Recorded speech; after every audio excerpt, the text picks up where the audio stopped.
right. Let's go ahead and call the meeting to order at 7:02 p.m. Please stand for the Pledge of Allegiance. Allegiance to the flag of the United States of America and to the republic for which it stands, one nation, under God, indivisible, with liberty and justice for all. All right. So presentations, proclamations, and visitors. We don't have any visitors in person. Is there anyone online? Okay. Moving on to consent agenda. Is there a motion to approve the consent agenda?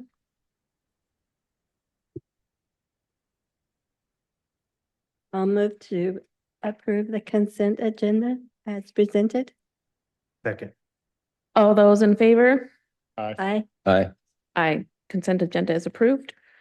There is no public hearing. There is no old business.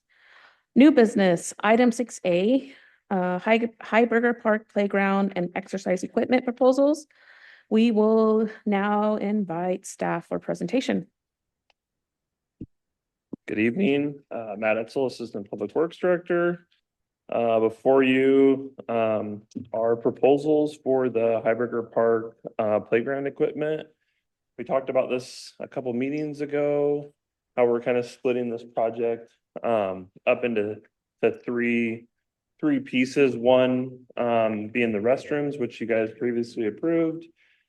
Now there's a playground portion that a separate contractor is gonna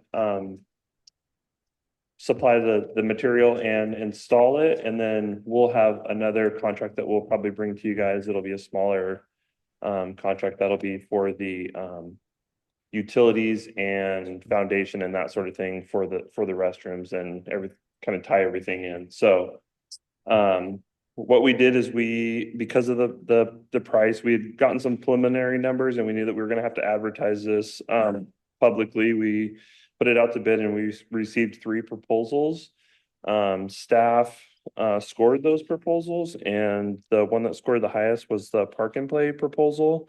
It was also the cheapest if you look at the proposals, the cheapest, and it also included the most equipment. So there was another proposal that was, I think, $202,000, but it was lacking a lot of the additional equipment that we had asked for. So wasn't really apples to apples, and that's why we scored that one a little bit lower than the others. So happy to answer any questions. We kind of went with like a nature theme because of the Heiberger ditch, and all the proposers also submitted similar designs as well. And we do have a grant which will cover the cost. Right, yep, from and we like Ron said, this project is paid for with a grant, and this proposal fits within our grant budget. Does that grant cover all of it? Was it a match grant? I think there was some city funds that were matched, but a majority of it was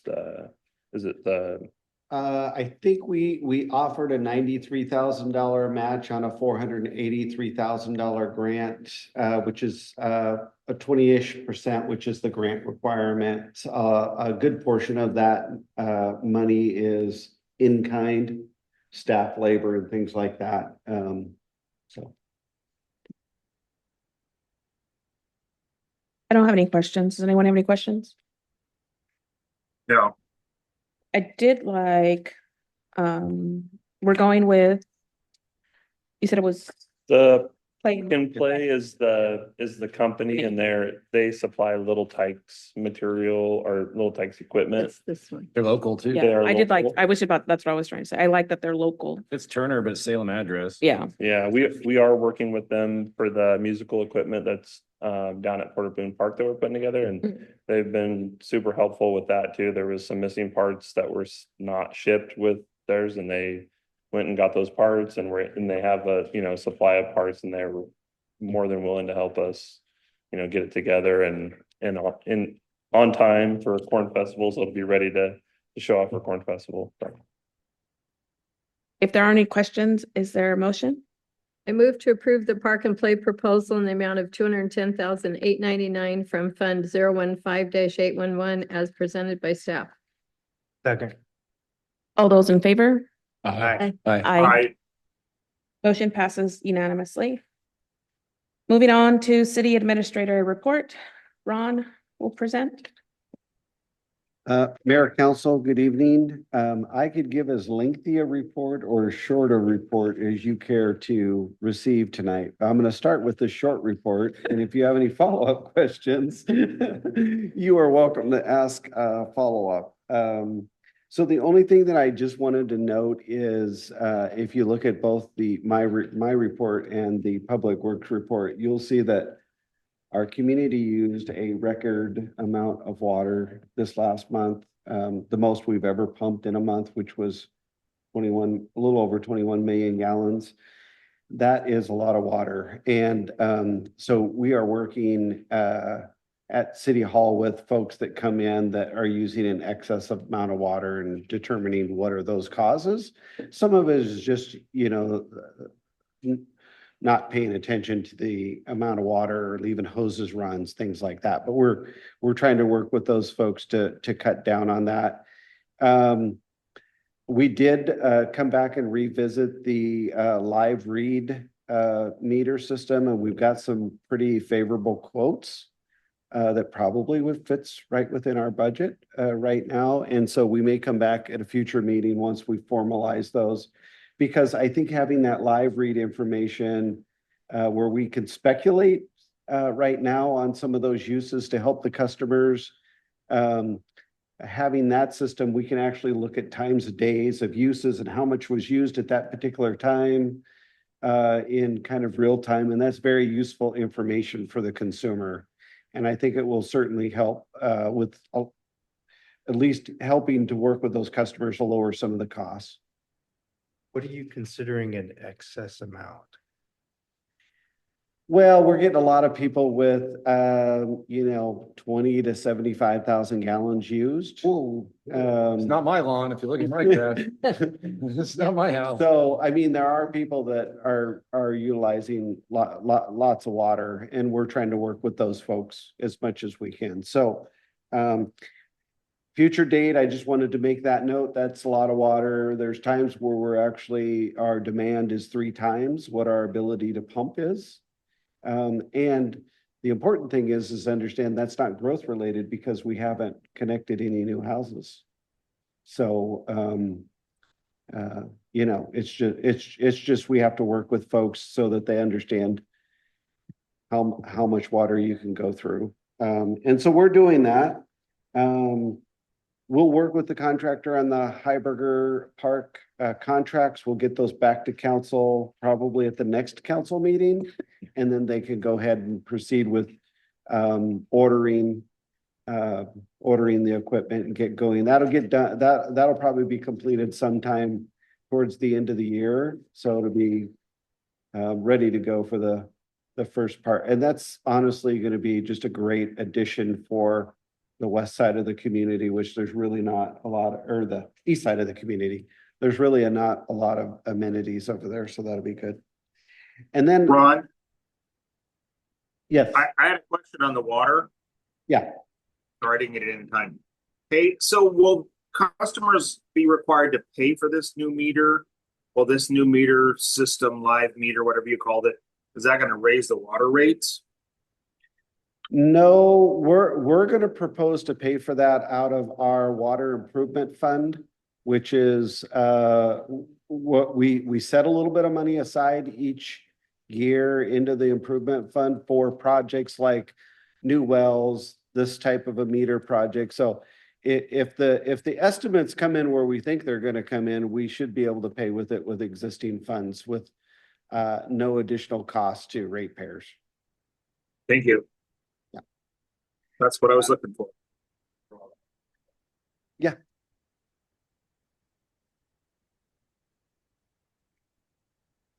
One quick thing to add about the meters is we will, like right now, we read once a month.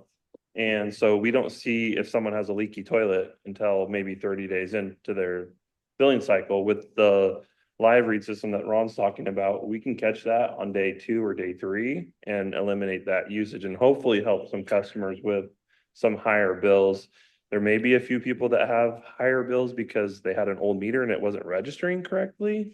Usually as the life of those meters increase, their accuracy decreases, and it's not in our favor, it's in their favor, but you know, we'll be able to get a more accurate read on the reads, but we'll also be able to help track leaks and those sort of things before the 30-day period. So I just want to clarify Matt's comments when he said that, because it may be a little misleading. When a meter ages, it gives the customer more water for less usage. Yours aren't turning So, as tight in there. Well, what happens, the springs wear down, and so oftentimes when we replace with a new meter, their usage will go up because they're actually using more water than the meter registers. In my lifetime in government, we've never tested a meter that read low. It's all, or read high to the customer. It's always read low to the customer because that's mechanics. Right. But with the new system, as Matt alluded, we can put alerts on the system. And if we see an unusual spike, the staff will be able to call the customer and say, hey, we noticed you used, X number of gallons yesterday. We're wondering if there's a leak. And not only does that help the customers on the billing side, but it also helps the city because water's a very limited commodity in our city right now. And we'll come forward with a staff report with all those, all the pros and cons, but I really think that it's worth the investment now for the city to really think about that system. Yeah. We do check every 30 days for sure. Yeah, we check. Sometimes mine's identical every month, and either we're creatures of habit and we don't change anything at home and it just happens to fall in right there.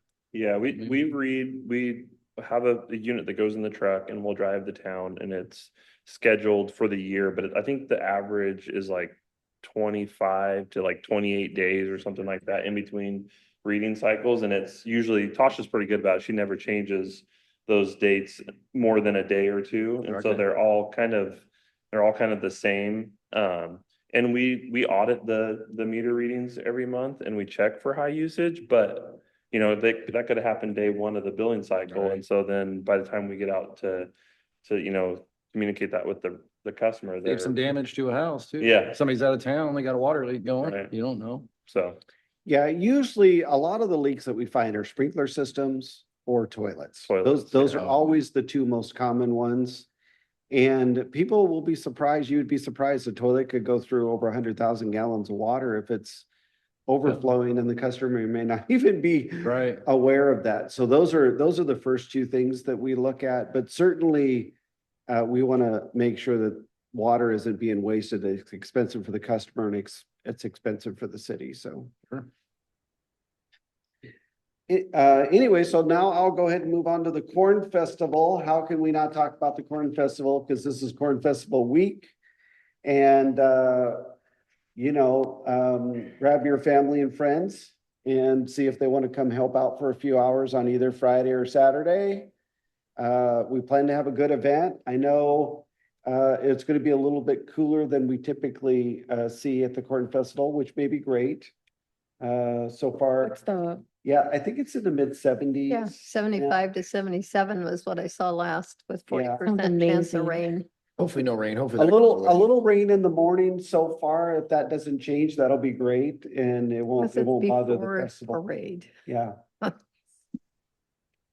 Floats But just any melt in extra at the parade. volunteers, I always worry about showing up and then not a lot of people volunteer, but they, not everybody always shows up, and you always hope it's not the day where they thought, everybody thinks, oh, well, everybody else can volunteer. I'm not filling up to it or something, but we usually get a good turnout. We've got a pretty robust group of volunteers, so we're expecting a good turnout, but it sure is nice when there's extra hands to process the corn. So it's forecasted to rain after 6 o'clock on Friday and between the hours of 12 a.m. and 6 a.m. on Saturday. So those That'd be other great, yeah. That would be perfect. Hopefully it's just a little sprinkle, not,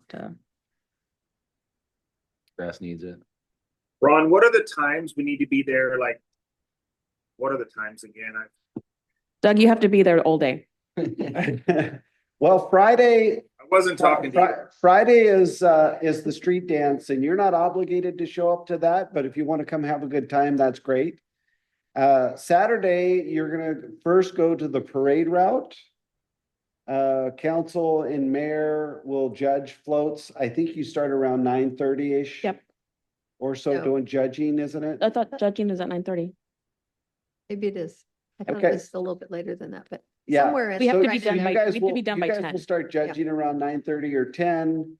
No, we have to be you- done by 10. You be done, you'll deliver the trophies and then the carts and the candy will be down there waiting for you and you can go through the parade. And then after the parade, just come on down to the park. And if you wanna help volunteer, come on down. Don't forget about the breakfast, fireman's breakfast. Before the parade, before the judging. And coffee, cookies and water and bathrooms are available again at Bethel, Yep. in case you need them. I'd also like to promote further to convince people to volunteer this year. We have a giveaway. So for every hour that you volunteer, you get one ticket. And then we have gift cards for Willamette Auto Detail, Figaro's, G3, All Good Things, Lucky You. There's a ton of them. There's more. I can't remember all of them. But that's not for us. That's for like, That is, no, that's for you to convince other people to volunteer. I want my Garty doll. Yeah, so everybody will get a ticket that we'll put it in and we'll do a drawing for the volunteers. And then this week we've been doing a lot of promoting. We've got a program on the radio. Kirsty did a little interview that aired. We're gonna be doing, the rest of the week, we're gonna be doing these little Facebook interactions and giveaways as well. So I think we're doing pretty good promotion. We've got more vendors than we've ever had since I've been here. I don't know if, Never had that many. yeah, I so thought last year was our record. Did we break last year's record? we way broke last year by about According to his 30%. report, So- it's 101 vendors in 130 spaces. We have never had one that big. I'm excited. We haven't actually mapped out all the spaces yet, so we're a little nervous, but we're, 101 vendors, yeah, yeah, that'll I be a just little hope I can snug, still but we'll walk see right how it now. goes. right? Could be a tight squeeze. And we actually broke a record on sponsors. So, and we kind of gave up on doing sponsorship because we just needed to start planning. So, We did, but Carly didn't. we did. So we kind of switched to that, but we're doing great. It's gonna be a good year. Thank the staff for us. That the end of your report, Ron? That's it, yeah. Okay. Moving on to mayor and councilor reports. Is there anything to report? I can tell you that we had a big change on MWAC starting in August. It is now run by ODOT, not the Council of Governments.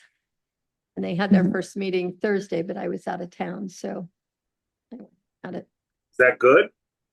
I didn't get anything. don't about know the yet. First meeting. I just got the No. cancellations. The state legislature cut the funding to the COGS to run the meetings, so we don't really know how it's working and neither does ODOT. Does So ODOT have? And I So we- wonder if there was a new census ordered. The last census, we believe, was flawed, and that's how we got drawn into the MPO. And I'm wondering if they do a new census and it comes out different, what does that do? What do they do? well, that's scat. So if it's lower, it could take us back out. We're not sure. But I do know the funding package failed at the legislature and they're having a special session supposedly on the 29th of this month to try to pass a transportation package. Yeah. So For a holiday weekend. that's what puts the pressure on them to get it done. Yeah. So. I'm gonna be So down there. without that, there's gonna be lots of layoffs at ODOT that have been put on hold right now until they see what happens with that meeting. And part of the staff that would be reduced are the ODOT staff that would be running the MWAC meetings. That's what I was asking. Does ODOT even have the, We don't know. They have to do it The books because it's are wrong. mandated, but we'll see what happens. We may be meeting with the Oregon Transportation Commission instead of, I'll be down at the Capitol on the 29th. So I'll be down there. so lots of things in my area are up in the air right now. I'm gonna be going around tomorrow with the Corn Princesses. We're gonna be driving around town. I don't know how many businesses we have, but we're taking them. We're gonna go visit them. And I don't know what else, but they're gonna be on a little golf cart. And if you see us in the morning, oh, say hi, wave to us, honk. Gonna be driving it. I could not find eyelashes to replace the ones that fell off. I might need to hit AutoZone. I don't know. I can't because it's tomorrow morning. So before the Corn Festival, I will try to get eyelashes replaced on the golf carts. Did they fall off Supposedly, or they stolen off? I We was have- told they fell off. One fell off. so I'm Accidentally gonna take- removed? Never know. We'll never know.